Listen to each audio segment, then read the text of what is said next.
ट्रकों की रैली निकालेंगे। ऐसा है, चाहे वो ट्रकों की रैली निकाले या ट्रैक्टर की रैली निकाले, कानून तो वापस होगा नहीं। और इसका एक समाधान है मेरे पास, तरीका निकाला जा सकता है। और वो तरीका है, सरकार ये स्पष्ट रूप से कह दे कि ये बिल वापस नहीं होगा, ये कानून वापस नहीं होगा, लेकिन, और ये बहुत महत्वपूर्ण है, लेकिन जो राज्य सरकारें इसको नहीं लागू करना चाहती वो ना लागू करें। ठीक है? तो फिर ये पंजाब से आए हुए किसान जो हैं, जाए पंजाब सरकार से कहें मत लागू करो, राजस्थान वाले कहें कांग्रेस की गवर्नमेंट से राजस्थान में मत लागू करो, बंगाल वाले कहें जाके बंगाल वाली से लागू ना करो, खत्म मामला। कि संविधान कानून वापस नहीं होगा, राज्य सरकारों की मर्जी है वो इसको लागू करे या ना करें, बात खत्म हो गई, इनकी मांग पूरी हो गई। अपने अपने राज्य में जाकर के करवा लें अपनी अपनी सरकारों से, मत लागू करो इनको। किस बात का आंदोलन? फिर ये तमाशा बन गया है एक आंदोलन का कि खुद तो राहुल गांधी पिकनिक मनाने और न्यू ईयर ईव मनाने इटली चला जाता है और वहां से जाके कह रहा है कि यहां किसान ठंड में लड़ रहे हैं। अरे अगर तू नेता था असली किसानों का तो मैं देखता, ये खुद बैठता किसानों के साथ धरने पे आकर के इतने दिन तक। अगर ये नेतागिरी अपनी उसकी करना चाहता है, कांग्रेस की राष्ट्रीय आंदोलन के दिन इस तरीके से बैठा जाता था भूख हड़ताल पे, और हड़ताल पे बैठता, आधे दिन भी रह सकता है भूख हड़ताल पे, खुद इटली में बैठ करके पिज्जा खा रहा है। वही ममता 1-1 रुपए का आलू खरीद रही है किसानों से, बांग्लादेश स्मगल कराती है, 40 रुपए किलो कलकत्ता में भिजवाती है, सारे उसके बिचौलिए हैं उसकी पार्टी के। और ये जो साफ मैं बात कर रहा हूं आपको, ये जो बैठे हुए हैं ये आड़तीए हैं, ये जो बैठे हुए हैं ये वो धनी किसान हैं जिनके पास 100-100, 200 एकड़ जमीन है। किसान वो होता है जो खुद खेती करता है अपना, और वो किसान आज भी खेती कर रहा है, अपनी फसल उगा रहा है, और सरकार ने जो सहूलियतें दी हैं उन सहूलियतों को लेकर चल रहा है। सर, अगर ममता बनर्जी की बात करें तो ममता बनर्जी जिस तरीके से इस कानून का विरोध कर रही हैं डे 1 से, तो यहाँ पर लोगों की तरफ से ये भी कहना है कि 4 महीने बाद जो इलेक्शन आने वाले हैं उन सारी चीजों को लेकर ये सारी चाल और हथकंडे अपनाए जा रहे हैं। आप समझ रहे हैं कि बंगाल का किसान ममता को वोट दे देगा? जिस किसान का वो शोषण करती है, जिस किसान तक आज तक उसने कृषि योजनाएं जो और किसानों की दी वो नहीं पहुंचने दी केंद्र सरकार की।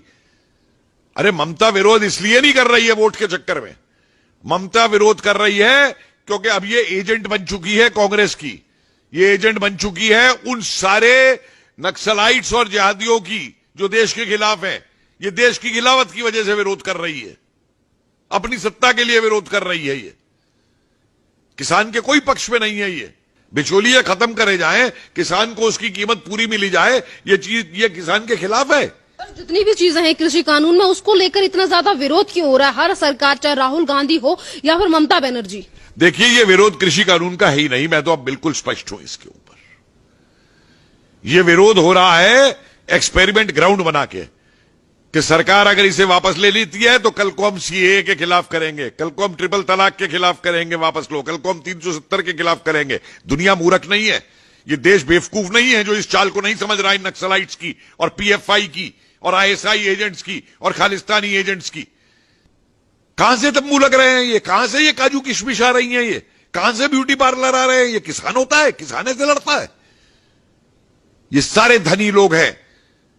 मंझले किसान और गरीब किसान की तो इन्हें चिंता तक नहीं है। उसकी फसल को, जो मैंने बार बार कहा है, उसकी फसल को तो ये मंडी तक पहुंचने नहीं देते हैं। तो सीधा काम सरकार करे कि कहे कानून हम वापस नहीं लेंगे, जिस राज्य को लागू नहीं करना है वो राज्य इसको ना लागू करे, और अगर राज्यों में लागू नहीं करवाना है तो ये जाके किसान अपनी राज्य सरकार से बात करे। हमने खुली छूट दे दी है राज्यों को कि लागू करें या ना करें। ममता बनर्जी की बात करें तो पश्चिम बंगाल में तमाम समस्या है, उनको लेकर ममता बनर्जी कभी भी बात नहीं करती कि किस तरीके से बीजेपी के कार्यकर्ताओं को दिन दहाड़े मार दिया जाता है और वहीं पर बीजेपी की रैली में जूते तक चलाए जाते हैं। उसको लेकर ममता बनर्जी कुछ नहीं कहती। अगर बात रही कृषि कानून की तो उसको लेकर ये कहती है कि हम उसे लागू तक नहीं होने देंगे, यहाँ पे आने नहीं देंगे। आप बताइए, ये वो है जो कहती थी मैं सीबीआई को ऑपरेट नहीं करने दूंगी बंगाल के अंदर?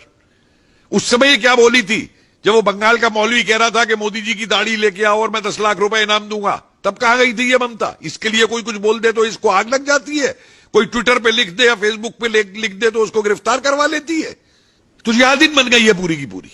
सर, और जितनी भी तरीके की चीजें टीएमसी के कार्यकर्ता या फिर ममता बनर्जी की तरफ से की जा रही हैं, तो आपको क्या लगता है कि 4 महीने बाद जो इलेक्शन होने वाले हैं, इन सारी चीजों का रिजल्ट देखने को मिलेगा दीदी को? क्योंकि दीदी तो अभी किसानों की अन्नदाता बनी हुई है, अन्नदाताओं की भगवान बनी हुई है, जिस तरीके से वो बात कर रही हैं।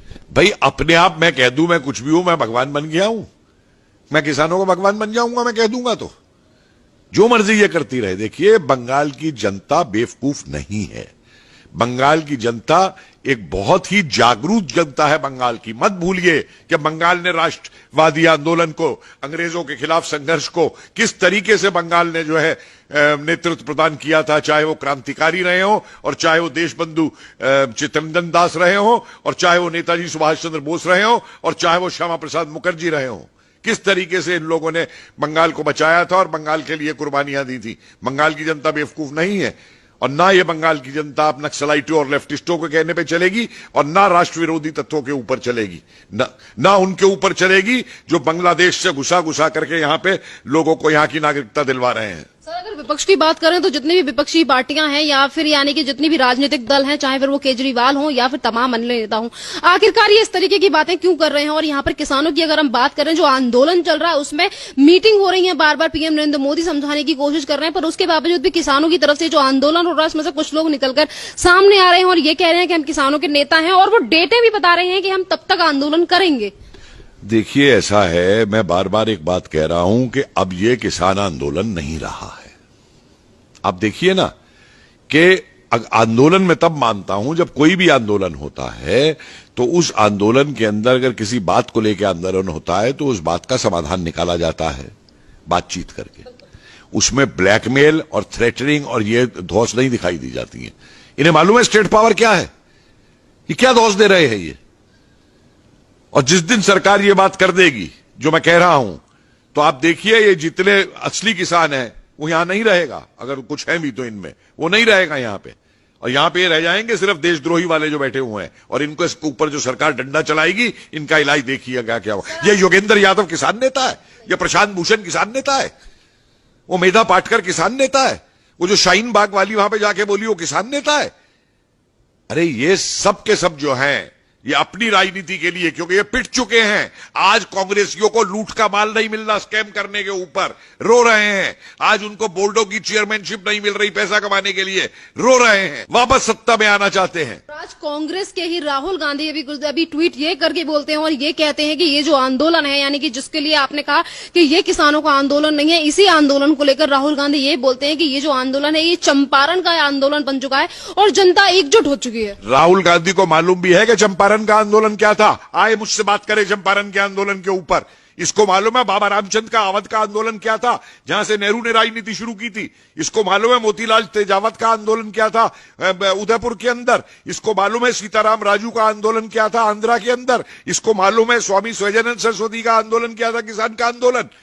अरे जो आदमी काली भैंस के बछड़े में और काली गाय के बछड़े में अंतर नहीं बता सकता, वो किसान आंदोलन समझा रहा है क्या था। ये तो 4 किसान नेताओं के मुझे नाम गिला दे स्वतंत्रता आंदोलन से पहले। कांग्रेस सिर्फ इनका इस्तेमाल करती थी, इस्तेमाल कर रही है। सन 47 के बाद से इसकी कांग्रेस ने क्या किया है किसानों के लिए। आए मुझे बहस करे मुझसे आकर के, ट्विटर पे लिखवाना ना, ये इसके नक्सलाइट बैठ के लिखते हैं ट्विटर के ऊपर, ये खुद नहीं ट्वीट लिखता है। हिम्मत है तो आए मुझसे बहस करे, बाद में औरों से बहस करे, आए किसानों के इतिहास के ऊपर मुझसे बहस करे। मैं तैयार हूं इनसे बहस करने को। धन्यवाद सर।